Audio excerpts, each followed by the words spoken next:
Hi everyone, welcome back. So in this video, I'm going to talk about the module 6 of our CCNA Introduction to Networks course. Our module 6 is going to cover the data link layer of the OSI model. So let's get going. The data link layer is the layer 2 of the OSI model and it sits between the network layer and the physical layer. It has many complex functionalities and liabilities. So let's talk about why it is needed, what are the different functionalities it provides for the network communication, and what role does it play in the entire networks is we are going to discuss now. So these are our module objectives. If you see, this is how what it says is what is the main purpose of the data link layer. And we also talk about the topologies, including the physical and logical topologies. And also most importantly, what do you mean by a frame and what are the important things that a data link frame contains? So let's get going. And as I said, we'll start with the purpose of the data link layer. If you talk now, if you just look at it, it is the layer which is actually responsible for communications between end device network interface cards, or we call it as NICs. It allows the upper layer protocols to access the physical layer media and encapsulates the layer 3 packets into layer 2 frames. If you remember our earlier videos, we discussed about the OSI model in which we spoke about something called as encapsulation, where for a packet to be transmitted across the network, what it has to do is it has to traverse through the different layers vertically. So when the network layer passes its data to the data link layer, the data link layer's responsibility is to create a frame for this particular packet and then pass this frame onto the physical layer. And it also, as I said, it also performs many complex functionalities, which includes error control, flow control, and it is the responsibility of the DLL to reject any corrupt frames if found. Once again, it is important to remember that the data link layer is actually consisting of two different sublayers. One on the sublayer which is situated on the top is called as the logical link control LLC sublayer, and the bottom one is called as media access control MAC sublayer. If you see here in this particular diagram, it's actually showing you the two sublayers which are situated here, the LLC sublayer and the MAC sublayer. And the duty of the LLC sublayer is to communicate between the networking software which is sitting on top with the physical hardware at the bottom. Then you must have thought, what is the purpose of MAC layer when LLC sublayer is doing everything? Here, the MAC sublayer is very much crucial because it is solely responsible for controlling the access to the shared medium. When you have a shared medium, that means when different hosts are trying to acquire the same medium, as it is possible in most of your local area networks, or when there are more number of hosts when trying to acquire the same medium, there has to have, or you have to have an arbitrator to make sure that only one gets the access. So in order to control the access to the medium, we have a specific sublayer called as MAC sublayer. Do remember this? Our data link layer consists of two sublayers. One of them is called as logical link control LLC sublayer, which is common. And whereas for the MAC sublayer, for all the different types of networks that we are connected to, whether if it is you are connecting to Ethernet, which has the standard of IEEE 802.3, or if you are connecting to Wi-Fi or WLAN, which is 802.11, or if you are connecting to a personal area network through Bluetooth, IEEE 802.15. So the MAC sublayer actually differs. The frame format actually also differs for each one of these different types of networks. If you see here, now with the data link layer, the packets are actually exchanged between nodes may experience numerous data link layers and media transitions. To understand this, consider that if a packet is actually being moved from point A, you imagine this point A as the source and imagine that your F as the destination. Now for a packet to be transmitted from A to F, it has to go through two intermediate nodes here. One of them is B and one of them is E. So what happens in between is once A finally figures out there is a OSI model sitting down at A where the data is transmitted from the top, or the TCP IP model from the application layer down to the transport layer, from the transport layer down to the network layer, and from the network layer, this packet is then given to the data link layer. Now the data link layer creates a frame for this packet, and it then transmits it to the next outgoing system, which is B.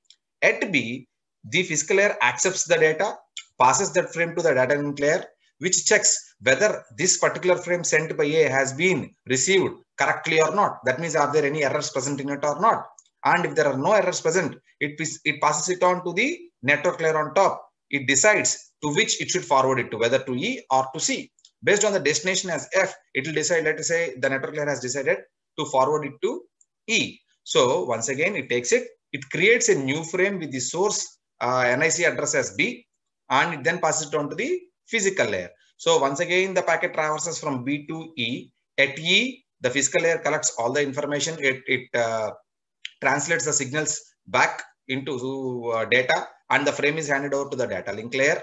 This data link layer here once again checks whether the frame has been received correctly from B or not, and if there are no errors, it passes on to the network layer, which is situated here. And at the network layer, it decides that it should be transported through this particular interface, and it passes it back to the data link layer. And here the data link layer creates another frame with the source NIC address as E, and then it passes it on to the physical layer, which converts it into signals, and it passes on to the destination. This is the same process which repeats at each and every intermediate node. Now, if you study the steps here, it says that it accepts a frame from the network medium. That's what I said, because the network layer passes on the data to the layer 2, which is your data link layer. It de-encapsulates the frame to expose the encapsulated packet, re-encapsulates the packet into a new frame. That means first it has to check here whether the received frame is in the right manner or not, or if there are any errors present in it. It has to check for transmission errors, or if it has to check whether the frame has been corrupted because of any other factors such as collision or anything else. And then only it has to forward it. So this is how the data link layer works in reality. Now, who are the people who set the standards for data link layer? Who are responsible for setting up the standards? As I said, there are many networks. I just gave you examples of 3, which I said Ethernet as 802.3 or your Bluetooth as 802.15, and the most common one which we regularly use is your Wi-Fi 802.11. So these are the organizations which are actually responsible for defining the data link layer protocols and the standards. One of them, and the primary one, is your IEEE, Institute for Electrical and Electronic Engineers. And the next one is ITU, International Telecommunications Union. And the next one is ISO, International Organizations for Standardization. And finally, ANSI, ANSI, American National Standards Institute. These are the logos for those particular standard organizations. And let's get to the point where we discuss about the topologies. We actually discussed the concept of topology in our earlier lectures. So topology has a major role to play in the entire efficiency of the network. So the topology of a network is the arrangement and the relationship of the network devices and how they are actually interconnected. There are 2 types of topologies present. The first one is a physical topology, which will actually show you what the physical connections are and how the devices are connected with one another. I'll say which room, the server rack, and all those kind of things in the physical topology. Coming to the logical topology, it actually shows you the virtual connections between the devices, the interfaces used. I can say which is the switch interface, whether it is the fast Ethernet interface or in the routers interface. All those kind of things are shown actually in the logical topology with relative IP addresses written there. In simpler terms, physical topology shows you the way they are actually physically connected, whereas the logical topology shows you how the data is actually being transmitted from one point to another point. The data link layer only sees the logical topology of a network when controlling the data access to the media. It is the logical topology which actually influences the type of network framing and the MAC protocol that is being used. So do remember that physical topology and logical topology, we will be using logical topology, just what you have done in the all previous packet tracer simulations. Okay. And there are 3 most common physical WAN topologies. The first one is your point to point, which is the simplest. The name itself actually tell you there is a cable which actually connects 2 endpoints. The second one is something called as hub and spoke, which is very much similar to a star topology, where there is a central arbitrator which sits in between and all the other devices are connected to it. The third topology, which is one of the most robust topologies, called as mesh topology, which provides high availability. But the downside to it is it requires each and every end system to be connected to every other end system, which might not be practically possible for a network with a large number of devices. So let's discuss about point-to-point wide area network topology. As I told you, a wide area network or a point-to-point topology where a medium is actually shared between only two endpoints. So the nodes may not share the media with any other host, and also because all the frames on the media can only travel to between these two nodes, these are very, very simple. And in an Ethernet point of view, in a point-to-point connection, the device, the device is required to determine if the incoming frame is for it or not. If it is for it, it accepts it. If it is not for it, it simply discards it. Okay. And there are other LAN topologies to discuss. And we actually, for the long ago, we used to say these legacy networks, which we used to have for bus and star topology. In the common computer networks theoretical classes, whenever we start with topologies, we start with bus, go to ring, and then go to star, and then go for mesh topology. We also talk about tree topology. We also talk about hybrid topologies. But these are the in practical terms, the bus topology and ring topology are nowhere to be found nowadays, and most commonly the local area networks are actually connected using star topology or an extended star topology. If you can see in the diagram over here, this is your extended star topology. And also, when we are discussing about the data link layer, it is also very much important to understand the three different modes of communication that can happen on a network. The first mode is called as simplex, though it's not written down here. Simplex means it's only one direction and only one-way communication, that's all. Whereas the second mode is called as half duplex communication. Half duplex communication means the communication can happen in both directions, but not at the same time. That means it can go in one direction, as this diagram actually shows you. It can happen in one direction at one time, and for the other for the communication to happen in other direction, it cannot happen at the same time. Okay, that is called, we use to have those walkie-talkies. Simplex communication, the best example is radio. You can only hear to the radio, but you cannot talk back to it. Whereas for the half duplex communication, you can use the walkie-talkies generally used by law enforcement departments, where only a person talks, the other person can only listen to it. While he wants to talk, he has to release the PTT button.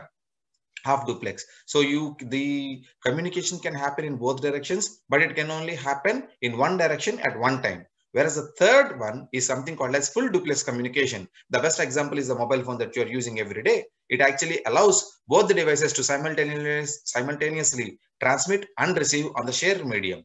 Most of the Ethernet switches nowadays, they actually operate in full duplex mode. That means they do support communication between the devices in both directions at the same time. Now, for when we are talking about the medium access control component, you have to understand what are all the different methods that are used. They are actually categorized into two things. One of them is contention-based access. The other one is called as controlled access. Imagine a scenario where a lecturer asks a question in the class. If each and everyone tries to answer at the same time, simply the actual answer cannot be understood by the lecturer. Now, if I say that, if I start giving maybe by calling them by roll numbers one after another, it is called as controlled access. Everybody knows what turn are they expected to speak out. So if I say start from 1, maybe a person having a roll number 10 or 15 can understand that maybe after 10, 14 people, his turn comes up. That is called as controlled access. He does not want to compete. Whereas vice versa, it's called as contention based access. If everybody wants to raise their hand or something like that, we have a contention based system where multiple devices actually try to acquire the medium. There are two most commonly used protocols. One of it is called as CSMACD, carrier sense multiple access with collision detection, which is used for wired Ethernets or simply Ethernets. Whereas the other one, we call it as CSMACA, carrier sense multiple access with collision avoidance, which is used by wireless LANs or your 802.11.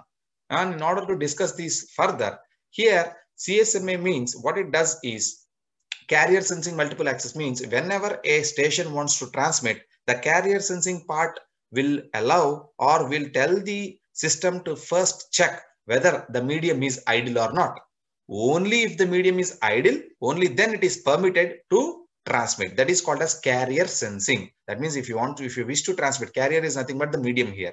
So if you wish to transmit, first you have to check the medium, whether it is idle or busy. Only if it is idle, then you are permitted to transmit. All those kind of schemes which actually sense the carrier first are called as CSMA schemes.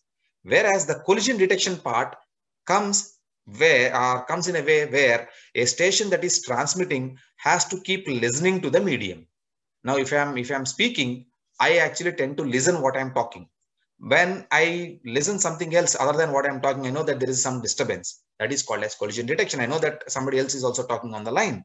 Similarly, in CSMA CD, when a station that starts to transmit keeps listening to the medium, and if it gets something else, or if it listens to the collision, it automatically abruptly ends its transmission. So then and there itself, it stops its transmission and it will broadcast a jamming signal to everybody on the same link saying that a collision has happened, please stop.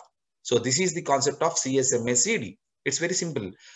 So first you do with the carrier sensing part, and then after carrier sensing, once you acquire the channel and start transmitting, the station is supposed to be listening on the medium. And once if a station listens to a collision for whatever reason it is, when there are multiple stations that are listening to the medium and find the medium to be idle at the same time and try to transmit, a collision happens. Collision is nothing but when simultaneous transmission of two stations at the same time.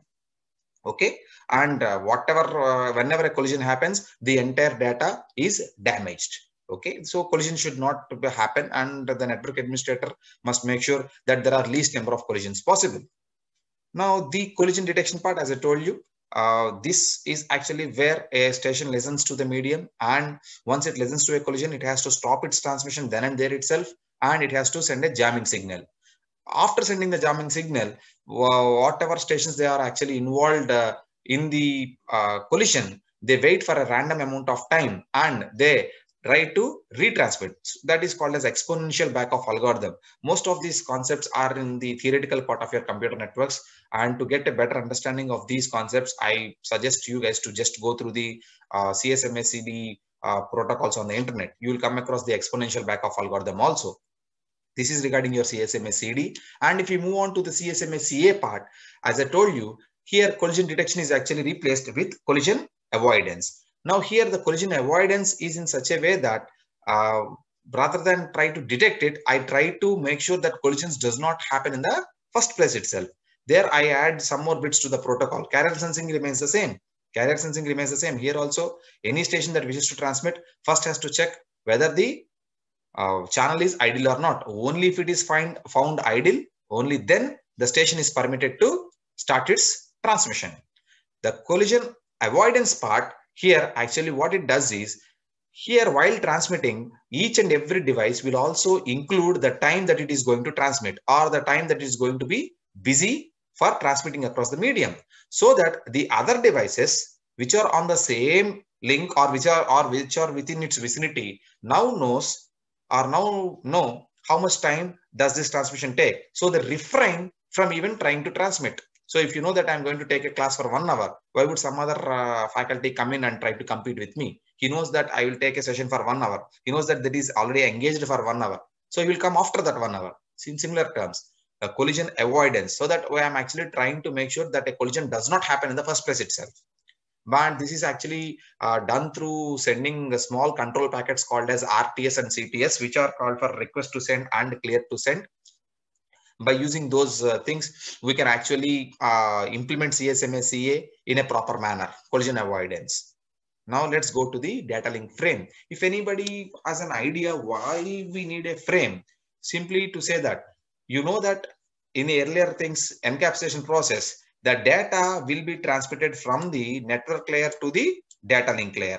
Now it is the responsibility of the data link layer to make sure that this packet, whichever is delivered from the upper network layer, is transmitted to the destination network layer in the proper order. So for that reason, what it does is it puts on some kind of control information at the front and also at the back, so that this particular thing is carried over the medium through here and then it is delivered at the destination. This is nothing called as a frame. So the frame is nothing but whatever data you have, it is actually encapsulated by the data link layer with a header and a trailer. If you are having a doubt, what kind of information does a header have? We will clear it out in the next slide, and we will have a even in-depth explanation about the header parts in your next module. If you see, the fields of the header and trailer vary according to the data link protocol. I told you, if you remember clearly, when we discussed about the MAC sublayer, I told you that the MAC sublayer is different for each and every one of the different network protocols. If I'm using 802.3, I have a different sublayer. If I'm using 802.11, I might have a different frame format. If I'm using 802.15, I'll have a different frame format. So the frame format is different, but usually the frame format means that how you're actually preparing the network layer data for transmission across the medium. That's all. So if, as I told you, these are the three main parts that your data link frame consists of: the header, the data, and the trailer. Now, this is a graphical representation of all the things that we told. And if you start asking me, sir, what are the different types of header fields that you can expect? This is what it first consists of. It indicates to the receiver that this is the start of the frame, and then it indicates who is sending and who is the intended receiver, and then it indicates, this type tells you what kind of data you're actually transmitting, whether it is an IP packet, or if it is an ICMP packet, or if it is some what type of data or what kind of protocol is used to create this data is written over here, so that the receiver can understand how to deal with this packet. And the next thing is something called as the control information. Control information will actually enable this particular frame to be processed at different intervals or at different stages accordingly. Accordingly, you must have come across the term called as quality of service, QoS, and which includes the flow control also. Flow control is a kind of technique which allows let me put in simpler terms, it does not allow a fast sender to swamp out a slow receiver. If I'm talking too fast, or if I'm speaking in a way that you are unable to understand, what is the purpose of me telling it? And similarly, if a sender is sending data maybe at 10 packets per second, and if the receiver is only capable of analyzing 1 packet per second and it doesn't have sufficient buffer space, what is the purpose of sending 10 packets at full data rate, at the full speed? So flow control actually will allow that particular receiver to tell to the sender, only send 1 packet per second. That is called as flow control. So it enables the sender to send the information or to send the data at a rate which is acceptable by the receiver. So if I talk very fast in a class, maybe some of the people will stand up and say, sir, can you please repeat the particular topic? And similarly, that is called as flow control. So what I want to make sure is the sender should be sending the data only at an acceptable rate by the receiver. That kind of information is actually placed in the control part. Then comes the actual data, which is same given by your network layer. And then in the trailer part, you have two things, something called as error detection. As I told you, one of the primary responsibilities of the data link layer is to make sure that the frame is received without any errors or not. For me to check that, I usually have something called as FCS, frame check sequence, we call it. And here we actually put up the checksum. The CRC, my mistake. Checksum is used for your IP packets. In data link layer, we use CRC. CRC stands for cyclic redundancy check, where we add some extra bits or redundant bits, which are used to verify whether all of this information is received in the proper manner or not. So that information for error control is placed in the trailer. And finally, it also gives the information to the receiver that the frame has ended here. So it starts from by intimating the receiver where the frame starts, and it ends by saying where the actually frame stops. This is the kind of information that you expect to put in your header and also in your trailer. Please remember that it's not an universal format. So 802.3 will have a different frame format. For your Wi-Fi 802.11, it will have a different frame format. For a token ring, might have a different frame format. Maybe a bus might have a different frame format. So each one of these networks will have their own frame formats. Now, the most important thing, and we also discussed about this in your earlier module when we are discussing about the hexadecimal format, because MAC addresses, MAC, medium access control, these MAC addresses are your layer 2 addresses. We also call them as physical addresses simply because these addresses do not change. Your MAC addresses are called as physical addresses, and also we call them as link layer addresses. These addresses are only read by your data link layer, and they are only used for local delivery of the packets only, or for the frames only. Now, if you take this particular example, and if you want to send something from this PC to the final destination, if you see here, the NIC will have the MAC address of this particular source, and it will create a frame accordingly. The NIC stands for the network interface card. If you see, each one and every NIC will have its own MAC address, which are the physical addresses. And when the frame passes through each node will be updating its own MAC address in the source. See, if you see here, you have the L2 stands for your layer 2 packet. If you see the destination NIC and the source NIC, within the source NIC, each and everyone will be updating it as long as it reaches the destination. If you see, updated by each device that forwards the frame. So if there are two intermediary nodes here, R1 and R2, and if you have any other intermediate nodes also, at each and every node, your data link layer frame will be updated. That's what I told you in your earlier frames, or in your earlier slides, which I have shown you. Now, once again, coming to the closing part of this particular module, the logical topology and the physical media determine the data link layer protocol used. So what type of topology you have connected? Is a star topology or bus topology, or you're going for a wireless topology? The type of topology that you connect to will actually govern which type of protocol that you use in your data link layer. You have multiple protocols. Some of the ones which you use regularly are your Ethernet, your 802.11 wireless, your point-to-point protocol PPP, and your HDLC protocol, high-level data link control protocol, and frame relay protocol. So each and every protocol performs the media access control for its specified logical topologies only. You can't use one protocol for everything. No, you can't use it. For each and every topology that you implement, and for that particular topology, each one of these protocols will work with them. Now, coming to the closing, this is what we learned in this module. Just to summarize that all the things that we have learned here. The data link layer of your OSI model actually prepares the network data for the physical network. As I told you, data link layer sits between the network layer and your physical layer. So whatever data your network layer is transmitting, it accepts, or it takes it from the network layer, and it prepares a frame so that this frame can be transmitted across the medium by your physical layer. And your data link layer is also responsible for the network interface card to network interface card communication. Simple terms, NIC to NIC information. That means hop to hop. And the DLL consists of two sublayers. One of them is your logical link control LLC sublayer, and the other one is your medium access control sublayer. If there is no contention, or if there is only a point-to-point link, there is no MAC sublayer present. Only when you're talking about multi-point links where the medium is shared between multiple devices, only there the MAC address or your MAC sublayer has an existence. There are two topologies. Once again, you know this, we discussed physical topology and logical topology. Physical topology is the actual how the different network devices are connected using physical connections, whereas the logical topology will be looking at the interfaces, IP addresses, and how the actual data is being transmitted. The three most common types of physical WAN topologies are your point-to-point, where a single link is shared between only two devices, hub and spoke, and mesh topologies. Hub and spoke is just like your star topology, where different devices are connected to a single central arbitrator, and mesh topology is having redundant links between each and every end device.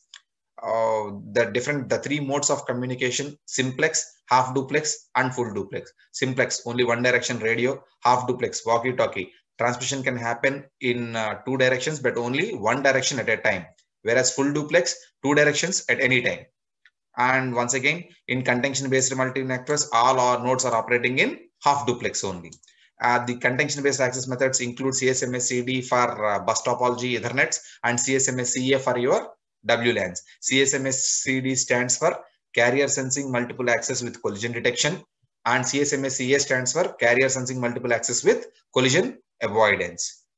Any data link frame will have three basic parts, which is the header, the actual data, and your trailer. Maybe the header can consist of different control information. The data is the one which is actually sent by your network layer, and the trailer will contain information which will allow the data link layer to check for errors. And most importantly, the data link Addresses are also called as physical addresses, and they are used for local link delivery of the frames. So they are only used for delivering the frames to the nodes which are connected to the same link. In the next module, we'll cover about Ethernet switching, and we'll discuss more about these concepts again there. So thank you very much.